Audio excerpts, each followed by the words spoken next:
Hello and welcome. My name is John Anderson. I am the Director of Media for Nebraska Firearms Owners Association, and we kind of threw this online live town hall meeting together at the last second, just because this is a very, very important topic to most of you and definitely all of us here on the board. So we wanted to have this this live online town hall meeting to answer any questions and just bring a little light onto the subject of what LB482 actually says. So we're not going to go through and read the bill line by line, and that's because none of us are lawyers.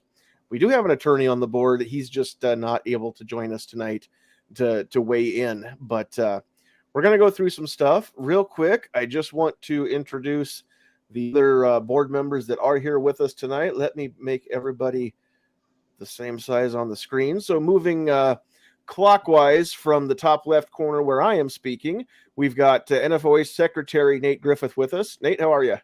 Doing well, thanks. How are you? Doing great.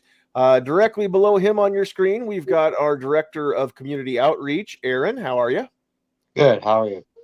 Doing great. And then also our Vice President, Joe, is with us there in the bottom left corner of the screen. How's it going, guys? All right. So we're going to kind of jump into this a little bit. And before we do, let's put this little ticker up on the bottom. If you're watching us on screen here, you can watch what this says. We do want to always, of course, invite you to become a member of NFOA if you have not already.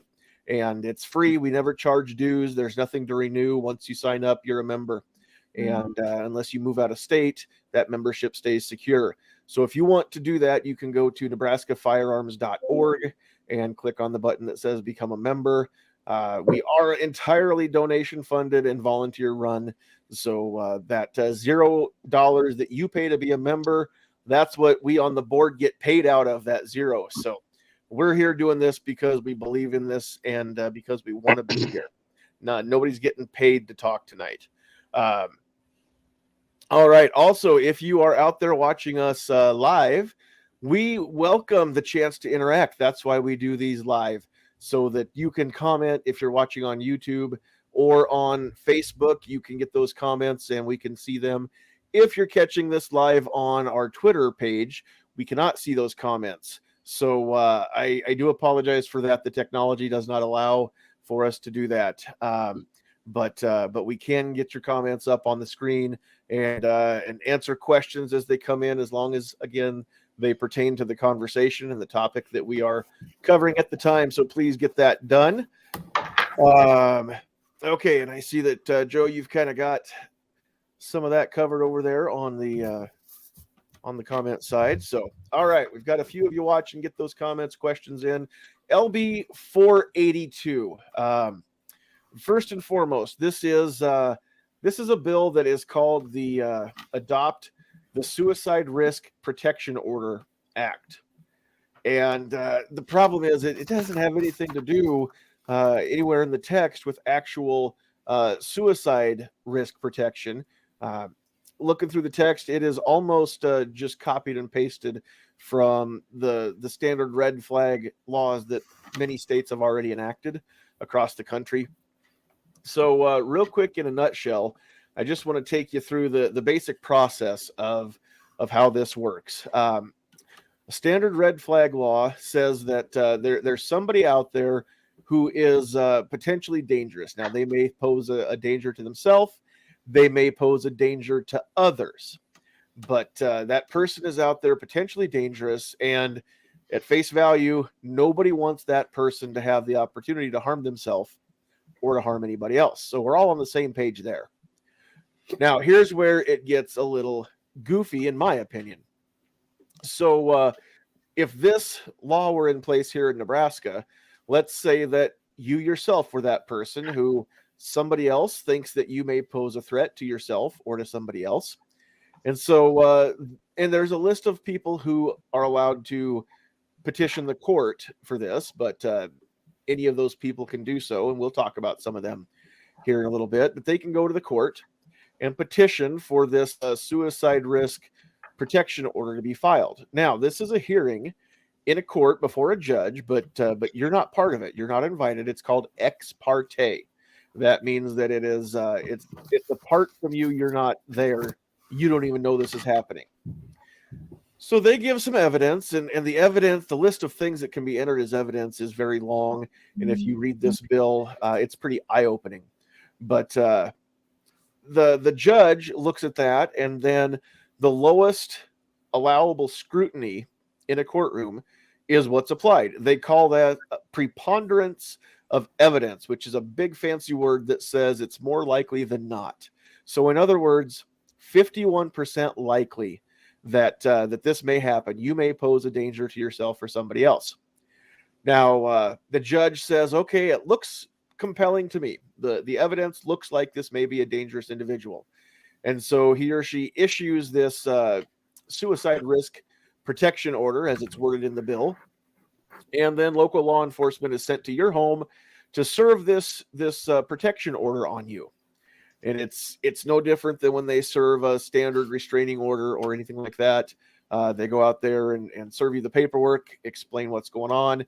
And then, but here's what happens. Now, one would think that if you were a danger to yourself or somebody else, that we'd want you to get some help, right? That the order would include a provision where you'd talk to a mental health professional and maybe be evaluated on this, or that maybe you would be taken away to get some help somewhere, maybe held on a 72-hour hold for psych eval, which we already have provisions in the law for. But that's not at all what this bill says. This bill says that when the law enforcement officers go to your home and serve this suicide risk protection order, that they are then able to, because they do have basically a warrant to search your property, your premises, your person, and find any firearms. And any firearms that they find, they will confiscate. And they'll take them back and hold them as evidence, or in their evidence lockup, I should say. But and then they leave, and you're not allowed to have your guns. You who have been deemed by the court to be more likely than not dangerous to yourself or somebody else are left to be there at home. You're left to be mad, but they don't take away any other dangerous instruments from the house. They don't remove the sharp objects. They don't remove the electrical appliances or any kind of ropes or cords. They don't remove any clubs or blunt objects, golf clubs, ball bats. They don't do any of that. They take your guns and then they get out of there. And then you're just left to fight this. If you want to, you've got, I believe it's 10 business days to file for a hearing. And then you go before the judge and try to prove that you're not dangerous. And I don't know how one proves a negative. If you're a mathematician, you'll understand that one. But you have to go back, and if you want legal representation, you pay for that yourself because you haven't been accused of a crime nor arrested. So the due process of law that affords you an attorney, no, that's not there because you're not a potential criminal here, or accused of being a criminal. So you have to go to court to try to prove that this was falsely filed or falsely served. And if you win, great, they give you back your stuff. If you lose, then you can't appeal this for a year. So for a year, you're not allowed to possess any firearms or ammunition. But again, chainsaws and car keys and pills, those they don't worry about. You can't possibly hurt yourself with something like that or anybody else. So that in a nutshell is how red flag laws work. And having read through this bill again, let me stress, I am not an attorney. I understand the legal speak a little bit, but that's what LB482 would do. So now I'm going to open this up to the rest of the board here on the panel. If you guys would like to weigh in on any part of this bill or kind of further this explanation, please do so.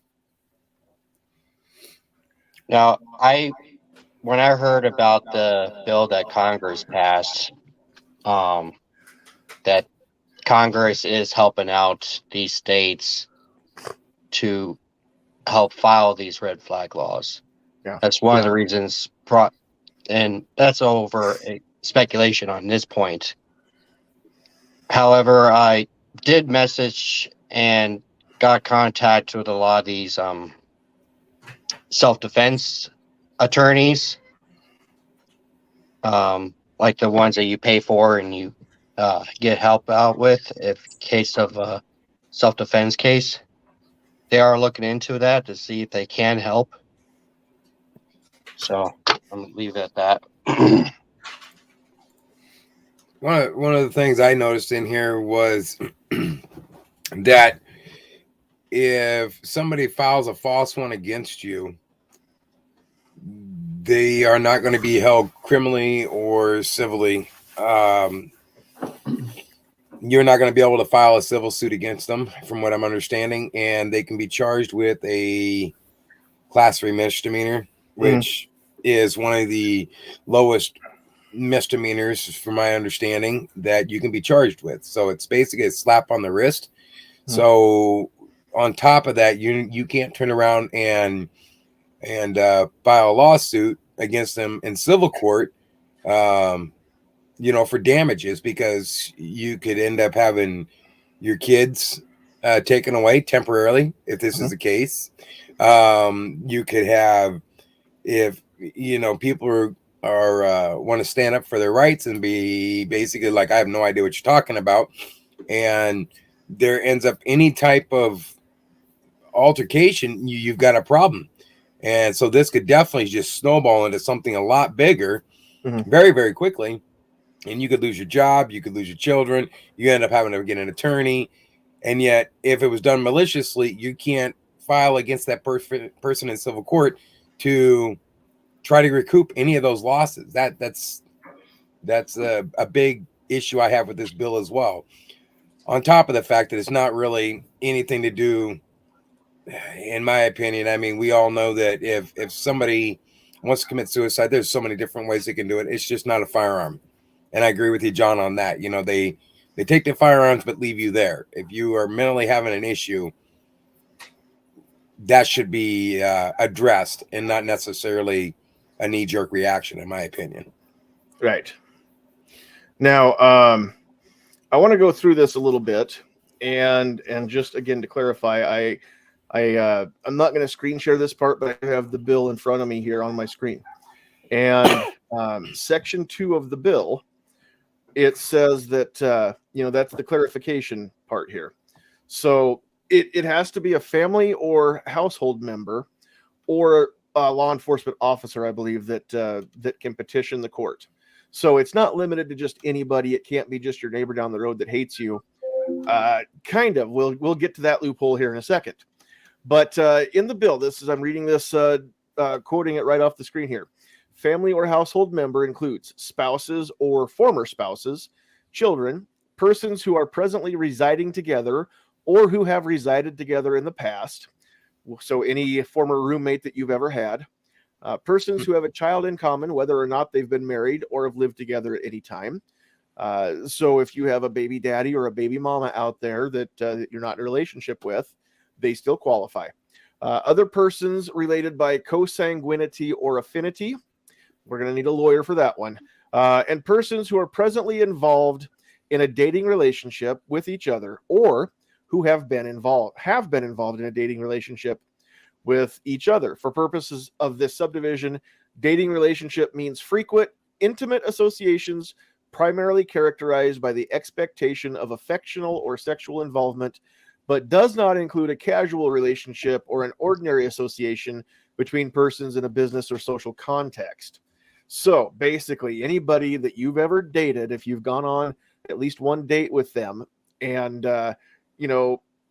again, this is it's to me, it sounds like there's a whole lot of wiggle room to qualify anybody. So again, if you've ever been on one date with somebody, potentially they could petition the court to have your firearms removed. We got a comment out here that I want to put on the screen from Denise over on Facebook. This is very dangerous during divorces or contested custody cases. Yes, it has been used in the past in other states for one spouse or one estranged partner to effectively disarm the other one and take their guns away from them. And then there have been instances where harm was done to the person who lost their firearms or lost their ability to possess firearms or even go buy one for their protection. So yes, we've seen these be weaponized and be misleading, be misused. The only thing I seen in there that was good is it basically sounds like if you had friends with benefits, they don't count. That was the only one I heard out of that whole list. I don't know that that's true though, because where it says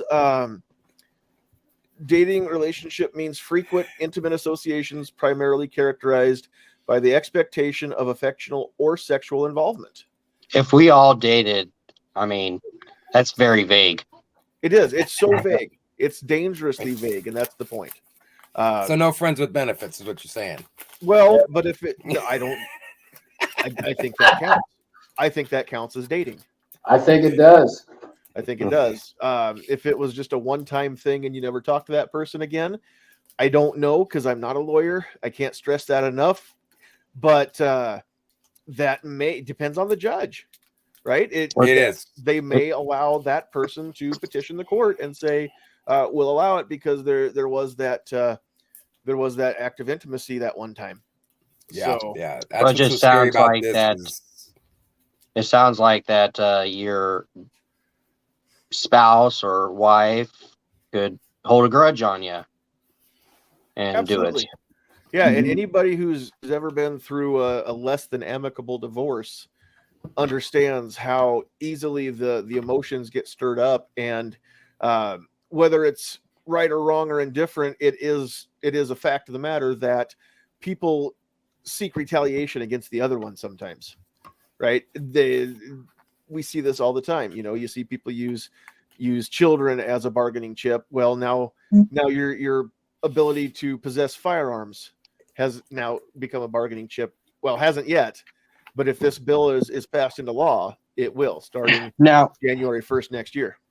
Can this go again? Is the Nebraska Attorney General looking into this? I don't know. We have not spoken with him to my knowledge. We do have, let's see here, a couple questions. Herb asked who introduced the bill, John. Yeah, Herb wants to know who introduced this bill. That was Senator Raybould introduced this, and as of right now, Senator Hunt has added her name as a co-sponsor.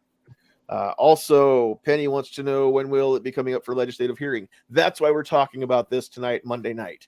It is set for, and I'm sorry that I didn't mention this earlier in the broadcast, this Friday, February 10, 2023. We do not know yet if it's morning or afternoon session. I have not yet seen. It's 1:30. Okay, afternoon session, 1:30. So I don't know where it'll be in the stack.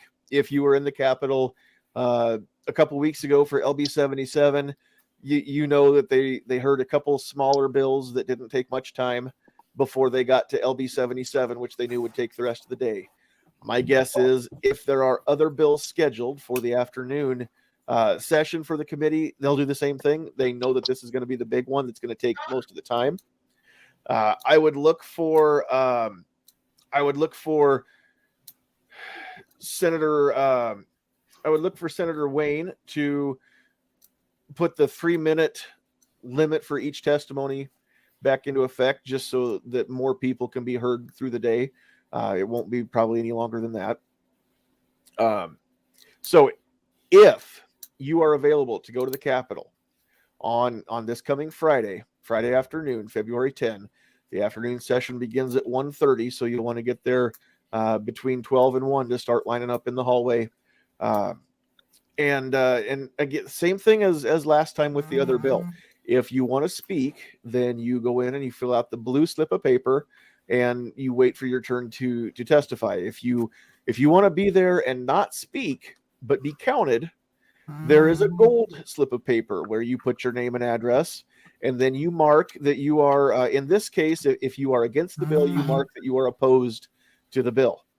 And that's all you have to do. That's it. There's not a place to write comments in, but you will be counted as officially there and represented in opposition of the bill. So if you can make it in person, those are the two choices. You either show up and sign in for or against or neutral. In this case, we would all be against. Or you can sign in to actually testify, and again, for, against, or neutral. So now, having said all of that, we and a lot of you are saying out there that that you'll be there or that you can't. Some of those, some of you who are saying that you can't be there. Also, the legislature, for every bill that is scheduled for a committee hearing, as soon as that hearing gets scheduled, then the landing page for the bill, it gets that that button for the online comments. So I'm going to take you through from the main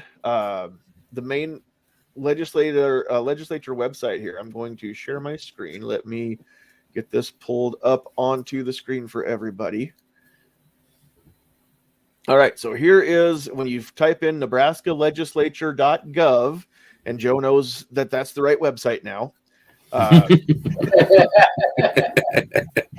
He spent some time with me at the Deer and Game Expo, and by the time we got done, I had him drilled which things to say right. Absolutely. If you go to nebraskalegislature.gov, this is the page that it pulls up. And if it's on a phone, it's a little bit different look. There's just in the left corner, there's the little box with the 3 lines in it to drop this stuff down. But if you come over here to bills and laws, and then come over to search bills, you get this box. And you can type in 482. It is this session. You can look up because the numbers get recycled, so you can pull up old bills if you want, but make sure it says 2023, 2024. Don't touch that. And then search, and you come to the landing page for LB482, Adopt the Suicide Risk Protection Order Act. Now, if you want to submit an online comment, this big button right here in the middle that says Submit Comments Online is where you're going to click. If you want to see the introduced copy or read the bill, you click on the word introduced and it'll pull up this PDF. Let's go back. If you are going to submit an online comment because you can't be there to testify in person, this is the only other way to get your comment included in the public record. So you'll select that button. First of all, the disclaimer says that you have to submit it before the deadline, which is always noon the day before the hearing. So noon Thursday will be the cutoff. They'll take this button away at noon Central Time on Thursday. These comments, there's no expectation of privacy. They will be made available to others upon request. If they have profanity, those may be removed. So again, you can put whatever you want with your right to free speech in the comments, but just remember that misusing that speech may have consequences, and they may throw your comments out if you can't control your profanity. You click I understand, and then you fill in, do you want it, first and foremost, do you want it included in the hearing record? Of course, we would select yes. You would fill in your name, address, your email address. It's very important that you don't skip the email address. If you know your district, you can fill it in here. If you don't, you can click this button, type in your address, and it'll tell you your district. Are you representing yourself or a group such as NFOA? And then are you proponent, which means you want the bill. Opponent means you are against the bill. Neutral means neutral, of course. So you would select that one if you are of the same mind that we are. And then you've got a place here, 500 words or less, to put your comment in. So it's very important that when I talk about this email address, read this red text right here. To confirm your submission, a link from Nebraska Legislature with a subject line of verify your written comment for LB 482 will be sent to this email. If you do not open that email and click on the link that says to verify the email, your comment goes nowhere. They don't get it. So it's very important that you do that last step after you submit. You click I'm not a robot and then submit down here. Very, very important that you go into your email. And if it's not in the inbox, then maybe check your spam folder. whatever it's called for your email provider, and look for that. But it will be from Nebraska legislature. It'll say verify your written comment for LB482. Open that up and click the link. If you don't do that, you didn't comment. It was all that work was for nothing. So, all right, let's get that off the screen. And I've not been able to see the comments since I had that other tab up on my screen here. So, yes, Penny had said the same thing that we just covered. So, yes, the cutoff, again, noon, the day before the hearing. So, noon Thursday, February 9th, will be the cutoff at 12:01 p.m. Central Time. You will not be able to submit a comment.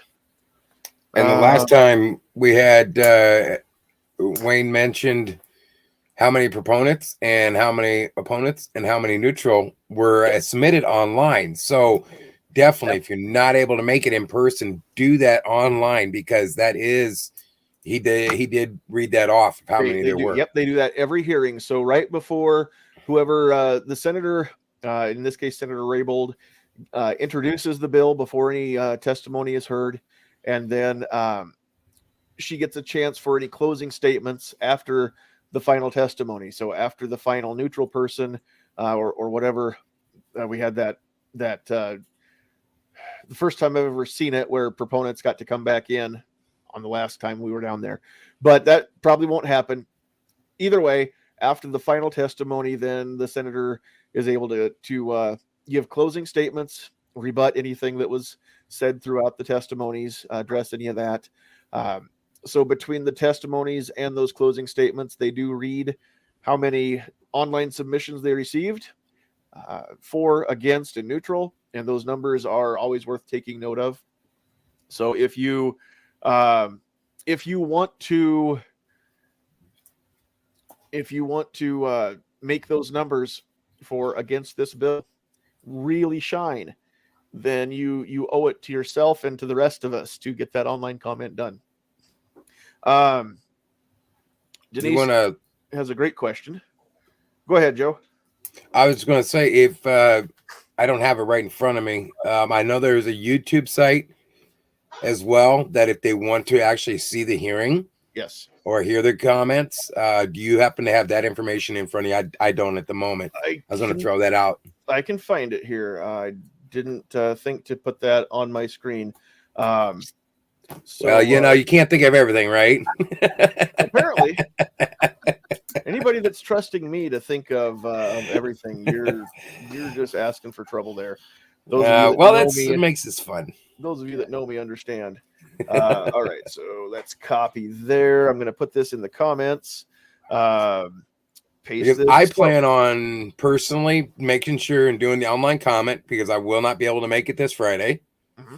But doing what I do plan on trying to listen to a lot of the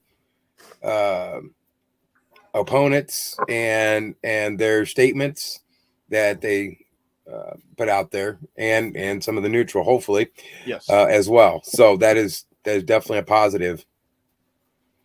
Now, because of how much of a short term that we have, everybody that's watching this, share this video, tell your friends, family, everybody on this.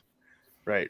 Yes, please do so. I want to bring this back up on the screen real quick, because there are two ways to watch. If you want to go to the Nebraska Public Media webpage, there is a link here. I'm still in the submit written comment page, but if we go back, we lose it. So if you go into the submit online comments, there is a link there that you can click on that, and then you go to the Nebraska Public Media page, and they stream all of the hearings and all of the proceedings in the main chamber every day. But if you didn't watch it live, you don't get to see anything. And so here we go. That's what you get when you click on that link. It just takes you to the Nebraska Public Media page, and then you can go down and see all these that are scheduled for tomorrow. But all right, so let's pull that back off. The other option you have, and that's what I was saying, is if you don't catch it live, there's no way to go back and view it from that website. So it's kind of like back before the days of VCRs. If your show was on and you missed it, you just had to wait and catch it maybe a couple years later as a rerun. That's not even a choice here. Now, and Herb did put that comment or that website there on the Facebook side, and I can repost that over on YouTube here in just a minute. However, this is another option. I'm going to post this on Facebook and YouTube both. There is a YouTube channel out there called Nebraska Progressive Legislative Study Group. And they don't have a lot of subscribers, only 166 subscribers, but they are very good about restreaming all of these proceedings. And so they basically do what I just did with a screen share from their YouTube page, and then let the hearing roll.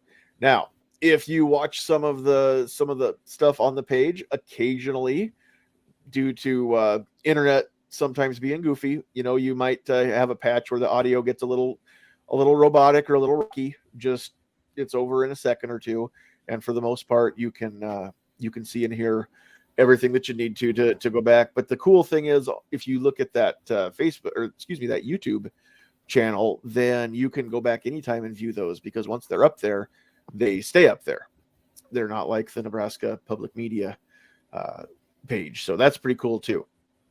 Denise, I want to get your question on the screen here. Is it true if you submit a comment and speak at the hearing, the written comment is discarded? I don't know for sure which one, but I know one of them is.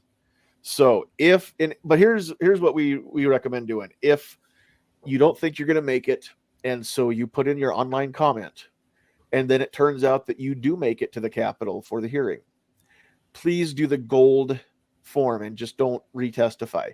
There will be hopefully hundreds of you or thousands of you will show up. I'll be at work. I will not be able to make it myself this time, but hopefully many of you will. And so there will still probably be more people there that want to testify than we'll get to, just because of time constraints throughout the day. And so that being said, if you submitted an online comment, let that be your testimony.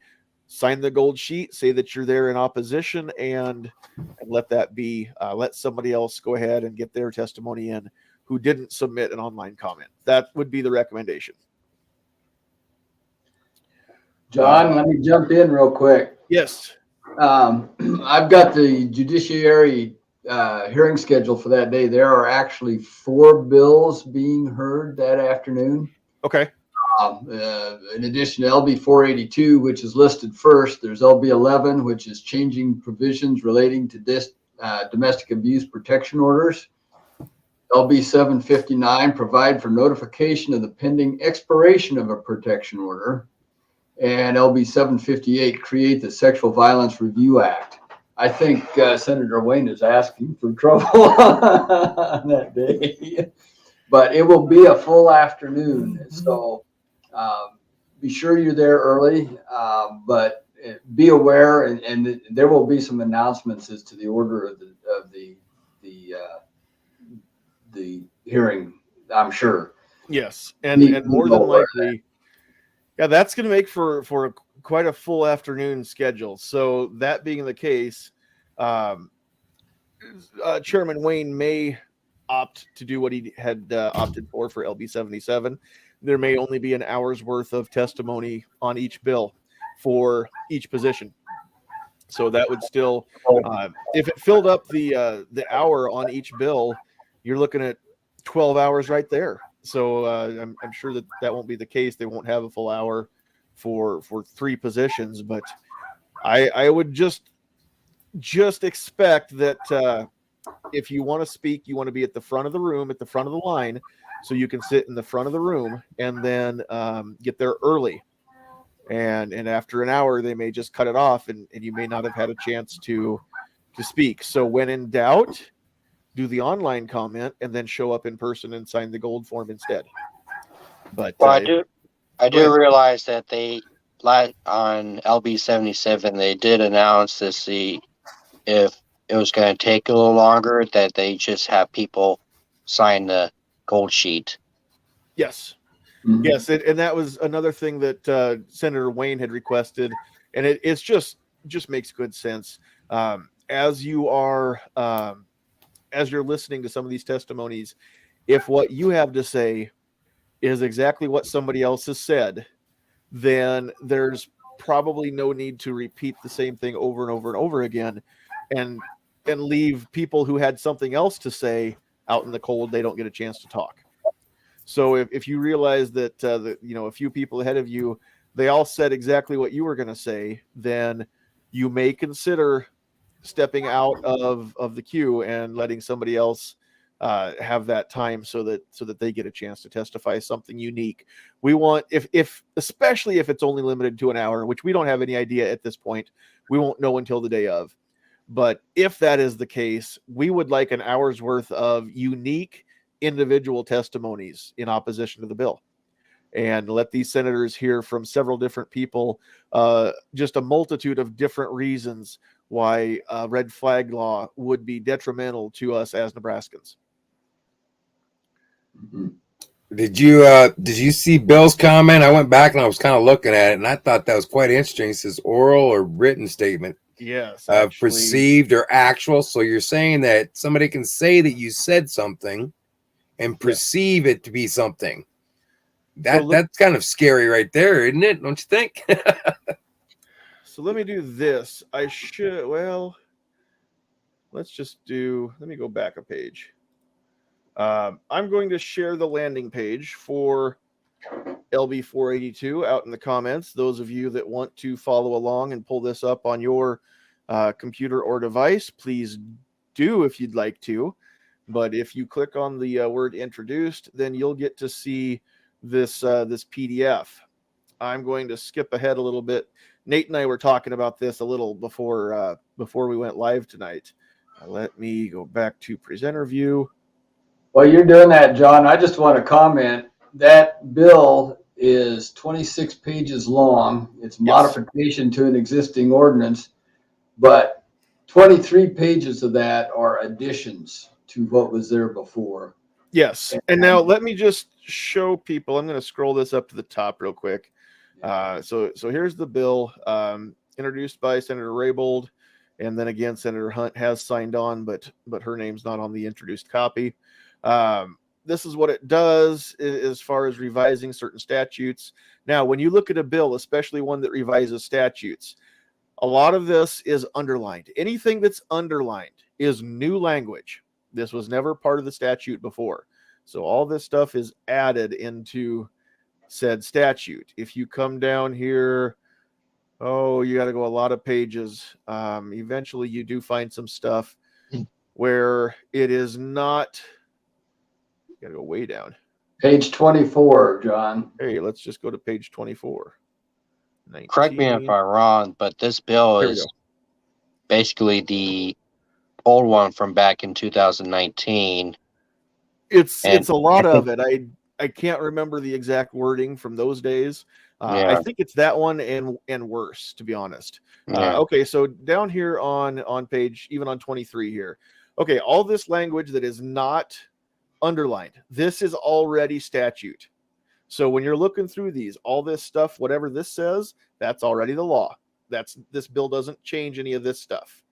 Okay, the underlined is the change. And if anything, I don't think it strikes anything out. If there are any strikeouts, then that is removed from the current law. In this case, I didn't see any scrolling through here. I didn't either. So I don't think there's any strikeouts. This just adds a whole bunch of language to the current statutes. Now, bottom of page 5, subsection 4 here. These are the grounds that can be considered evidence by the court. So including but not limited to, and we're going to look at some of these.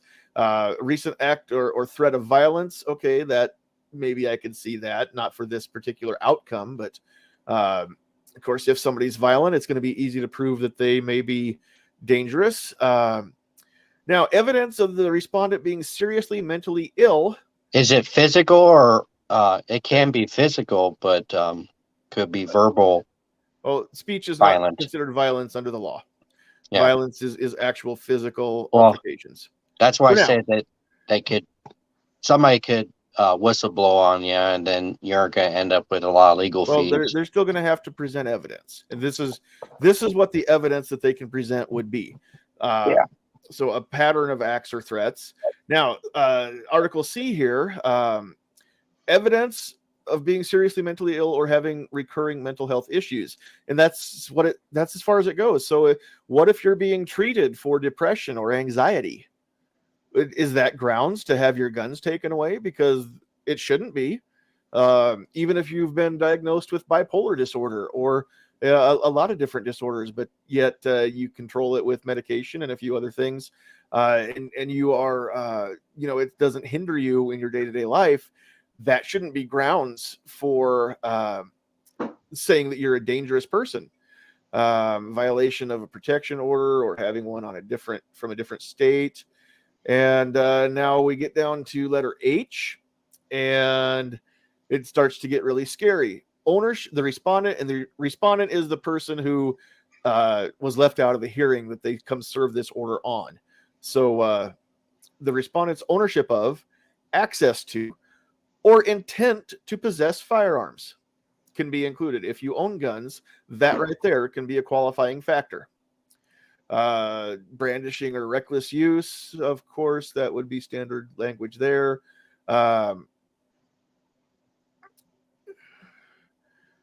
Corroborated evidence of the abuse of controlled or intoxicating substances or alcohol by the respondent. If it's a controlled substance, not alcohol, say marijuana or some sort of opiate, and it's abused or not taken as directed by a doctor with a prescription, that already would make you a prohibited person.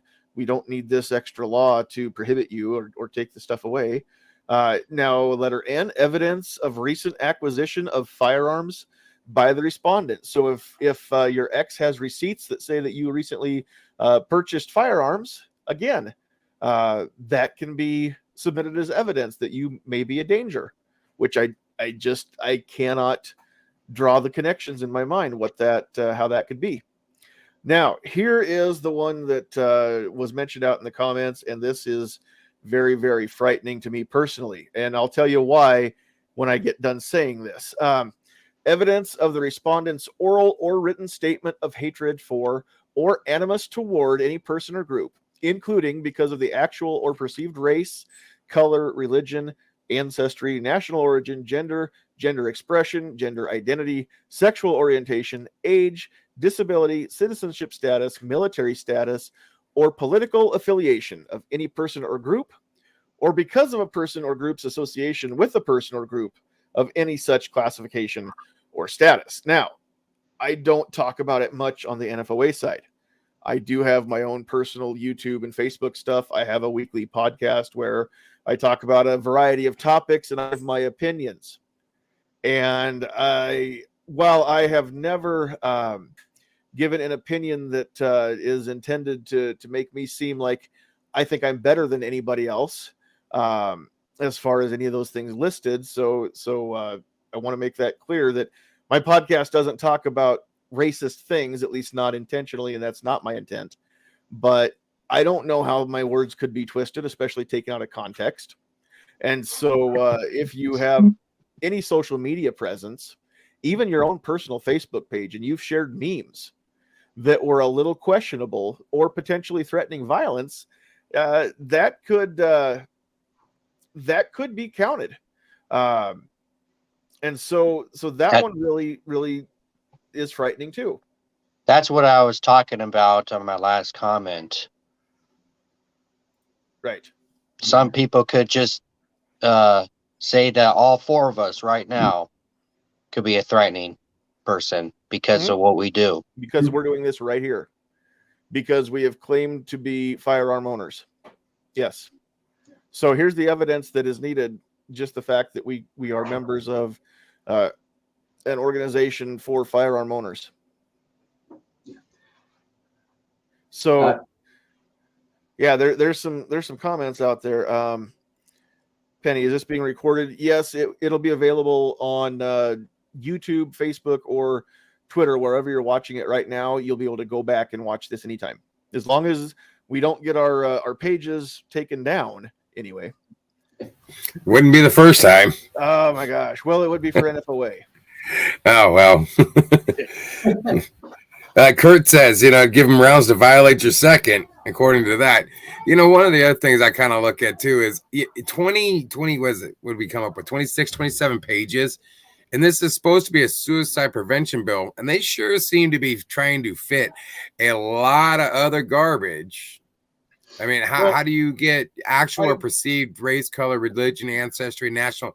How does any of that actually fall under a suicide prevention bill? And that's where the disingenuity comes in, because I cannot see anything in the text of this bill that actually talks about suicide prevention, other than the wording of suicide risk protection order in the text. It sounds like just that paragraph right there goes against the First Amendment. Well, and there's no provision in this proposed law. Again, if somebody's in crisis, if you really, and I say you, but if a person is seriously having a mental health crisis, why on earth would we want a law in our state that says, well, the police can go take their guns away, but we're not actually going to require or even offer them any kind of help whatsoever? That it just boggles my mind, especially if you are going to call this a suicide risk protection order act. So the fact that suicide risk is in the name of the bill is sadly all the farther that a lot of people are going to look. They're not going to read it. John, Yes. Adding to that discussion a little bit, if we go back to page 3, section 3, Okay. and then category 3 in section 3, it says a petition for a suicide risk protection order shall allege that the respondent poses a significant risk of causing personal injury to self or others by having in the respondent's custody or control, purchasing, possessing, or receiving a firearm. That states what this bill is about right there. Oh, it won't. Oh, it will let me highlight it right there, highlighted in the blue on your screen. That's the only thing, though. That actually, all the rest is just junk. Mm-hmm. Yeah. Well, yeah, it's all. But that's exactly what it's about. It's about now. It if it wasn't so dishonest, I wouldn't hold such a bill in such contempt personally, and I'm again speaking as myself right now, not for NFOA, but I just hold this kind of bill in utter disdain, complete contempt. At least have the wherewithal to call it what it really is. If we'd call it a suicide risk gun confiscation order, at least we'd all understand what this is talking about, because that's what it is. It's a suicide risk gun confiscation order. However, it also puts in there not just suicide, but potential harm to others, not just oneself. But again, if you knew there was a dangerous individual in your neighborhood or in your family, would you rather just take the guns away from them, or would you rather that they have to go get help? Because if we're going to force anything upon somebody and take away, not take away, but just ignore their constitutional rights, then wouldn't it be better to remove the dangerous person instead of removing just one classification of dangerous items and let the dangerous person walk free? I know tons of people are calling this a red flag bill. Yeah, not exactly suicide prevention. Yeah, that's John, exactly you and I were talking about that a while back too. It's like we were having that conversation of you're going to take the guns, but you're going to leave the bathtub and the toaster, and leave the person there. On the other hand, though, if somebody is seriously having some mental health issues, so you're going to compound the problem by forcibly removing personal property from them in violation of our Constitution, but we're going to leave the person there. Don't you think that would exasperate perhaps their mental state at that point, after you've had, multiple officers come through, ransack your house, take your stuff, and basically say, oh, by the way, your neighbor's the one that said you're an idiot. So that's why we're here. Yeah, people find other ways hold on. Let's to. back up. Hold up. They don't say your neighbor said you're an idiot, Joe. You don't get to face your accuser. You don't get to know who it was that filed this on you. You're not allowed to know. You don't have the jury of your peers on this.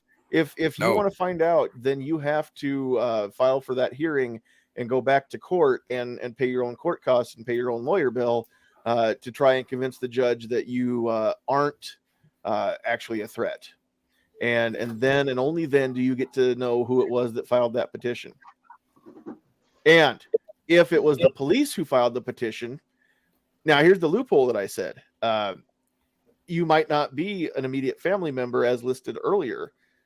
Excuse me, but if you can convince a police officer to file that petition in your stead, then law enforcement can file it. And so if that's the case, then it really opens it up to everybody, doesn't it? So it could be a neighbor, but you don't get to know. You'll never find out. Well, I mean, your neighbor could just say they slept with you. I mean, apparently that's all it takes, right? Yeah, I don't know what kind of proof there is required to prove such a romantic engagement. I don't want to know what kind of proof. When we were talking about verbal threats, they could just say that, oh, this person was threatening my life. Yeah, and that's it. Now, again, if all they have to go with is just hearsay and they don't have any actual evidence to submit, then the judge probably isn't going to issue such an order. But we can't take that chance. So we've gone for about an hour here, and I know, Joe, that you have to get rolling. So if you've got to drop out, I understand. We're going to wrap this up. But there's a couple things that there is a question or comment, John, I wanted you to look at. Which one? Where? MJ. Okay, let's see here. MJ Lambrecht. Be informed. I think that's supposed to be in healthcare. You will often be provided a PHQ-9 survey to complete. A score is attached to this and recorded in the medical record forever. You have a legal right to review your medical record in full. If you ever completed the PHQ-9 depression scale, I would ask to review it. You can also have stricken anything you find that is not factual. So yeah, that's great information to know. Absolutely. I thought I guess, like you said, I've got to jump off here in about a minute or so, but I thought that was great timing on that comment, actually, and what we were talking about. Yes, and Kurt, you're exactly right out there on Facebook. This has nothing to do with anyone's health or safety, everything to do with chipping away at individual rights. That's exactly what it is. It's just one more way to go around the Constitution and take somebody's stuff without any due process. And that's where this runs into problems. Because there's no Fourth Amendment protection. What else does it violate? Fifth and Sixth. I know it violates the 14th Amendment, and I can't remember the rest of them. That's why I was asking. Now, people could just call up the Attorney General and tell him what your issues are for this bill. Well, hopefully it never actually goes to hopefully it doesn't get out of committee. What we ultimately want is this bill to die in committee and never be passed out of the committee to go to a full debate on the floor. Yes. And so in closing, that's where you all come in. Those of you that are watching and listening right now. It's hard sometimes. I know in Nebraska, we are typically, when you get outside of the two biggest cities, we're a fairly conservative group. Conservatives don't like to rock the boat and make waves. That is what conservative means. But if you sit on your hands and expect that this is Nebraska, this will never pass, and you don't show these senators down in that unicameral that you mean business and you will not tolerate such an egregious abuse of the rights listed in our Constitution, how are they going to know that you don't want them to pass this? So if you're hearing my voice and you're a registered voter, then it behooves you to use your voice. And I don't care what people say about my vote doesn't matter, my voice, I'm only one person. you know what? Only one raindrop doesn't get much done, but you put enough raindrops together and you can have a tsunami, right? A tidal wave. So let's put all these raindrops together and come, figuratively speaking, crashing down on the Capitol with the full force of our voices, whether it's in person to testify or just in person to be present and accounted for, or with online comments. And come on, Nebraska, let's show these people that they better not pass such a terrible law. Not in our state. We don't want this. But that only happens if you'll submit those online comments. That only happen. We've got a chance to kill this in committee and never let it go through. But that only happens if you're willing to put the effort in. And if you're not willing to put the effort in and this gets passed, you've got nobody to blame but yourself. Don't blame those of us that tried. We just didn't have a loud enough voice. We'll have a loud enough voice if everybody screams together. Yeah, Like I hear from right? a lot of people that say, well, I'll just send an email or message my senator. Sometimes you got to do things yourself to get something killed or passed. Yeah, and come on, Nebraska, we're a community-based type of a state here. When something needs done, everyone in the community chips in, rolls up their sleeves, gets to work, does what has to get done, right? I've seen it time and time again for injuries and sicknesses and deaths and everything else. Well, if you don't want the death to be your individual rights and liberties as a citizen, then it's time to roll up your sleeves and get to work. And the best part is you don't have to leave the house to do it. You can do it right from home. You can do it as soon as this broadcast is over. Last time we did one of these, somebody commented that they had done it while they were listening. So you might even be doing it right now. But you've got to get those comments in, or you've got to get to the Capitol. And right now we've got about 21 people watching. So you 21, you've got to share this far and wide. Get this out to everybody that you know in every way you know how. Whether you can email it to them, text it to them, put it on your social media. Go to the coffee shop tomorrow and share this with them there. Show them how to get it on their phone or on their computer at home. But we've got to get this word out. We need everybody who can possibly show up at the Capitol to please do so. This Friday, February 10th. Get there by noon if you want to get a good place in line and ensure you get to talk. You need time to find a parking spot too. You'll need to find a parking spot or carpool or figure something out there. And yes, make sure that you do what Nellie says here on the screen. Vote no on LB482. This is a bad bill. This is not, it doesn't do what it says in the title. It does exactly what it says in the text. It is to come take guns away from people who've never been even charged with a crime, let alone convicted of a crime. There's no due process. It's a terrible idea. I don't know how it's been passed in other states, but not in my state, not if I have anything to say about it. Now, because of the caption suicide prevention bill, we're going to expect. See you, fellas. See ya. We're going to expect people are going to comment about the things that have been happening in Omaha last month. Mm-hmm. Right, exactly right. They're going to try and say that if we'd have had one of those bills in place, that law in place, that the recent events there in Omaha wouldn't have happened. Well, there's no way to know for sure, but at what cost? Are you willing to have a law that says your 4th, 5th, 6th, 14th Amendment rights don't matter anymore? Because with this law, they won't. So I'm a firm believer that the government's job is not to keep us safe, at least not in that sense, safe from attack from the outside, maybe. But they're not here to keep you safe from yourself. They're here to keep you free. You're supposed to be responsible enough with that freedom to keep yourself safe. So, all right. If anybody, here we go. Nellie's putting some good stuff up there. Anyone who needs to park someplace in Lincoln, reach out to Nellie Rosen. They're on Facebook. You can park wherever she is. They'll be Ubering to the Capitol, and you can join them. So Bill wants to know, will NRA or GOA be showing up? That I haven't heard. I would expect that NRA ILA will be there. They typically are. I don't know if GOA will send Ian back over. Haven't heard any of that. But there's no reason. If you again, if enough of you contact them and ask them to show up, then the squeakier the wheel, the faster it gets the grease, right? So be loud, be polite, especially in your comments, your online comments. But just make sure that you ask these senators on the Judiciary Committee to vote no on LB482 and go through.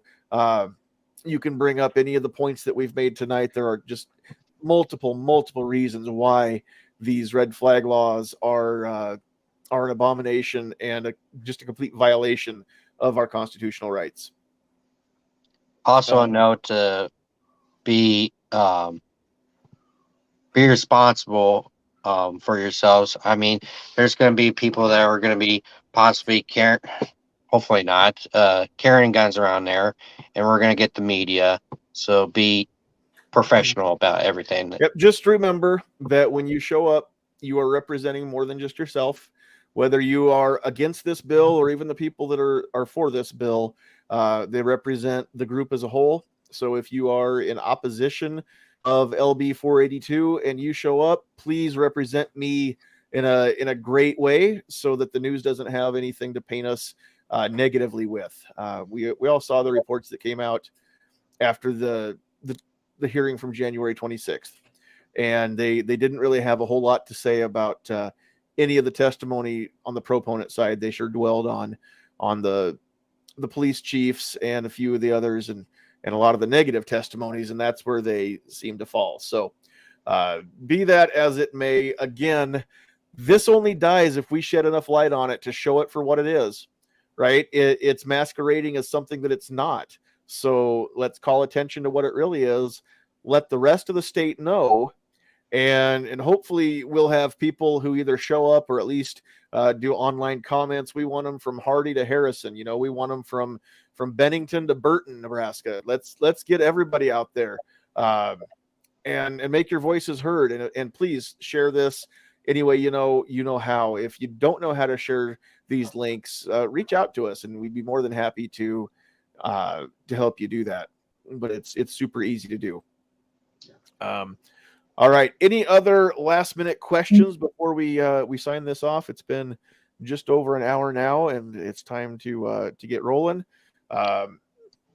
We've got some great comments that are out there, but again, just remember to oppose LB 482, the red flag law bill masquerading as a suicide risk protection order act bill instead.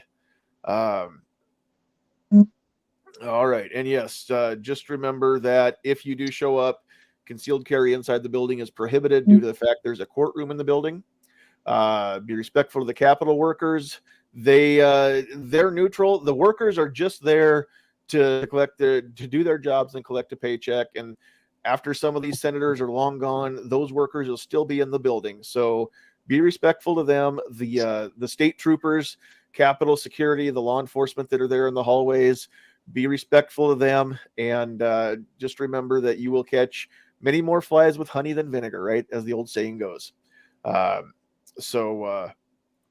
right. That being said, I want to thank our Vice President, Joe Goebel, who did have to sign off.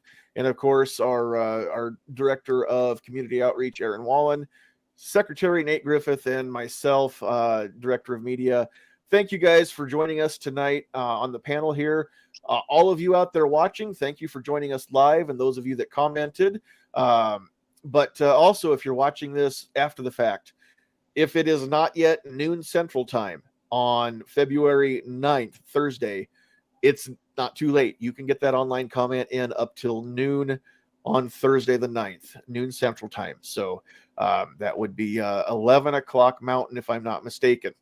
So make sure you get those comments in and do it right away if you can. But again, I can't stress enough, this only works if you all help spread the word. And if this catches, figuratively speaking, catches fire and goes to all corners of the state to let people know. And it's okay to be mad about it. I'm mad about it. But we just have to act in a respectful way, right? Represent Nebraska well. and we'll do our best to represent you as our members well in the same way. So thank you for joining us. We will now return you to your regularly scheduled evening activities.